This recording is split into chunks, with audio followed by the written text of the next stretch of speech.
The Parachute Regiment led the way out of the tunnel for this year's 2015 Trafalgar Cup. Held at the AJB Stadium in Salford, which is home to the Red Devils, it was the Paras who were hosting the Royal Marines. Traditionally, the Trafalgar Cup takes both a home and away fixture. The home is the preference of the Parachute Regiment to hold it, or it could be the Royal Marines' preference on where they decide to go for. Normally, it's either in Colchester, the home of the Parachute Regiment, or in Taunton in the southwest of England, normally the traditional home of the Royal Marines. This time, and again, this is a one-off, the Parachute Regiment have chosen to put the game prior to a Super League fixture as a warm-up match in order to achieve exposure for the Parachute Regiment, but also to achieve the big game feeling. More than 10,000 tickets were sold for this year's matchup, with the maroon of the Parachute Regiment and the blue of the Marines dotted around the stadium alongside thousands of vocal fans.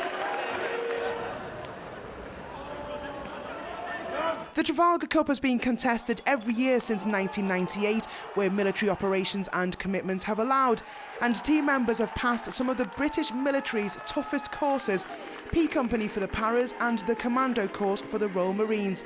And this match is one of the most fiercely contested on the Military Rugby League calendar.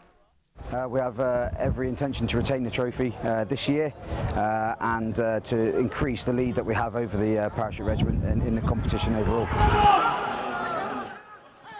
The game was competitive and fast-paced, as players were aware that it wasn't just the silverware of the Trafalgar Cup up for grabs, but also year-long bragging rights. I think the rivalry is more towards, obviously, we consider ourselves the best, they consider themselves the best. And what better way to sort of put it to the test in a game of rugby.